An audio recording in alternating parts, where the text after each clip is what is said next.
Aku hanyalah manusia biasa, bisa merasakan sakit dan bahagia. Izinkan ku bicara agar kau juga dapat mengerti. Selamat pagi anak-anakku semua. Kali ini saya akan menjelaskan tentang proporsi anatomi tubuh manusia.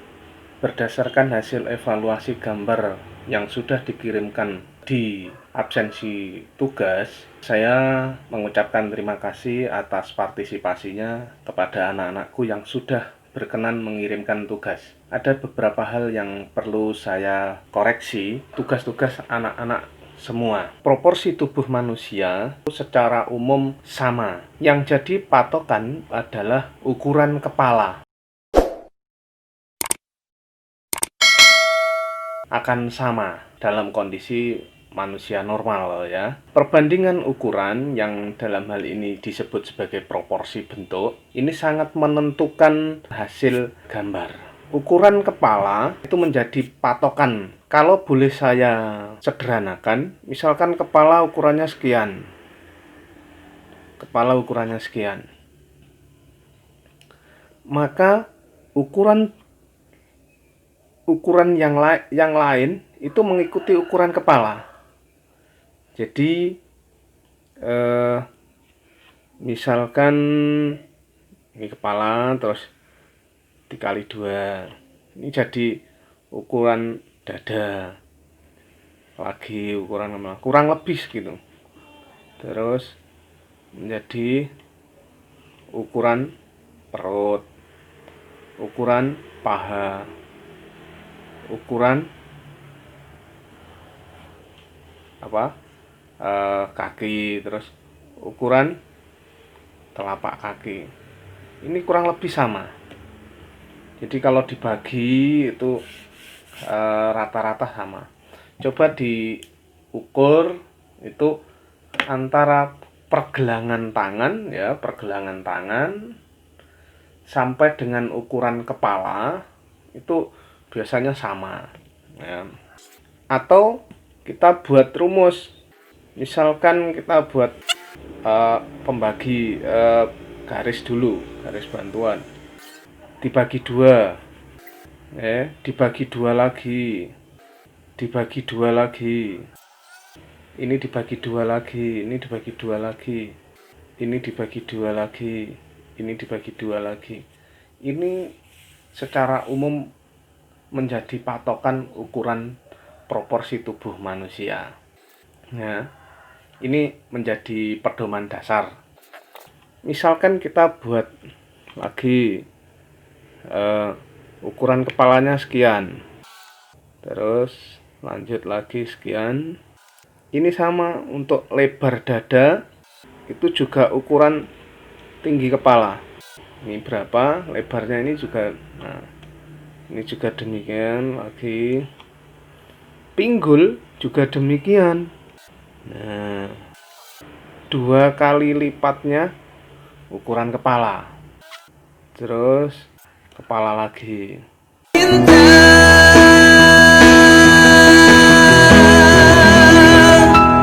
Cinta karena cinta, tak perlu kau tanyakan.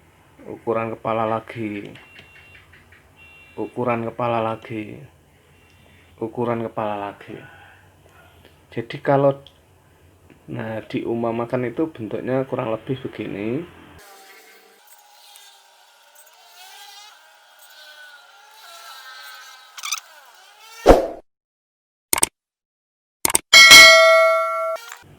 Baik. Mari kita coba dengan bentuk yang posisi yang berbeda gitu ya, tidak hanya posisi berdiri. Misalkan sekarang misalkan duduk gitu ya, duduk. Sama, yang dijadikan patokan adalah ukuran kepala. Seberapa ukuran kepala? Saya buat lagi.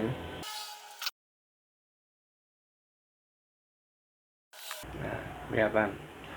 Kita buat lagi, ini dengan ukuran orang dewasa. Untuk ukuran anak-anak berbeda lagi, ya, sama-sama duduk misalkan begitu. Saya buat ukuran kepala lagi dulu. Panjangnya ini jadikan patokan ya, tiap-tiap anggota tubuh misalkan.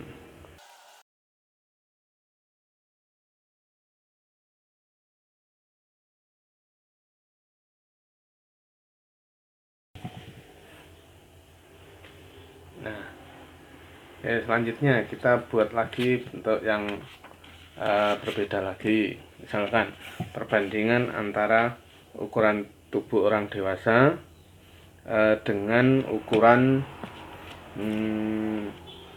tubuh anak-anak misalkan. Buat lagi yang berdiri lagi, coba.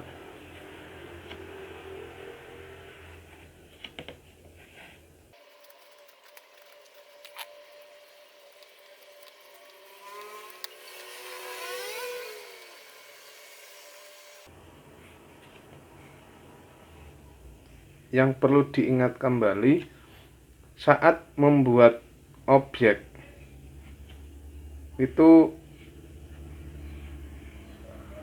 misalkan pakaian begitu ya,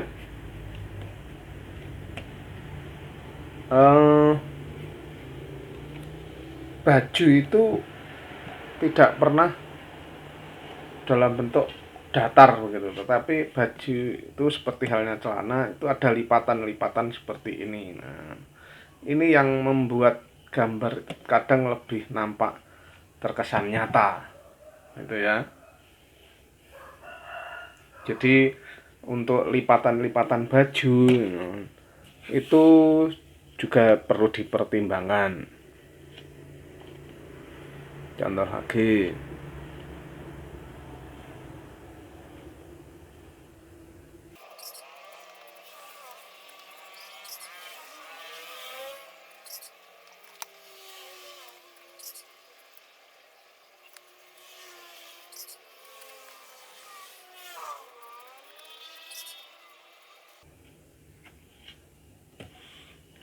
perbandingan ukurannya tetap seimbang walaupun ini posisi duduk, ini posisi berdiri gitu ya. Ini kita mengabaikan detail, tetapi kita secara bentuk sudah tertangkap bentuk secara global begitu, bentuk global. Ini yang dimaksud dengan perbandingan bentuk globalnya antara ukuran kepala, ukuran badan, ukuran tangan, dan ukuran organ-organ yang lain. Kalau anaknya ukuran kepalanya sekian, sing dewasa ukurannya sekian misalnya. Nah, ini saya coba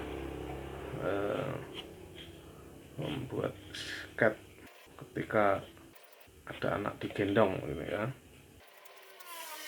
Ini sket ini bentuk global sementara ya.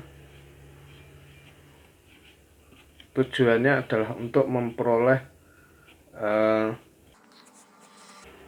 ukuran yang sesuai, yang proporsional ya, ukuran yang proporsional. Ini sudah nampak terlihat bahwa ini orang dewasa yang sedang menggendong anak-anak. Ini yang dimaksud dengan sket bandingan ukuran global. Kemampuan membandingkan antara ukuran satu dengan ukuran yang lain ini perlu diasah, perlu dilatih ya. Jadi tidak bisa instan begitu saja. Jadi harus sering-sering latihan, iseng-iseng itu buat coretan-coretan, diasah. Nggak bisa kita secara instan. Bapak dulu juga lahir procot itu ya nggak langsung bisa gambar, ya nangis barang. Jadi ya harus diasah ya. Itu yang bisa saya sampaikan, dipelajari lebih dalam lagi tentang referensi menggambar di buku-buku, baik buku online atau buku-buku artikel di media internet begitu. Itu juga cukup banyak. Mungkin masih ada ruang kosong, coba saya tambahkan, saya gambar sama orang duduk lagi misalkan. Dilihat dari belakang.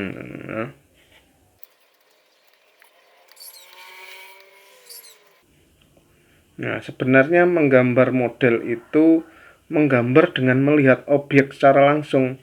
Kita nggak boleh istilahnya membayangkan objeknya. Nah, hal ini bertujuan untuk memperoleh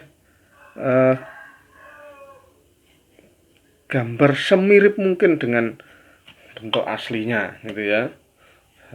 Bentuk aslinya, misalkan ini orang yang sedang mancing, gitu ya. Nah, ini saya kebetulan lihatnya dari belakang. Nah, hanya saja menggambar secara langsung itu tidak semua orang itu punya rasa percaya diri. Kadang-kadang menggambar aja masih disembunyikan. Nah, sambil gambar ditutupi gini, itu karena kurangnya percaya diri, gitu ya. Nah, ini perlu diasah. Semuanya tidak bisa diraih dengan instan, gitu ya. Jadi harus diasah.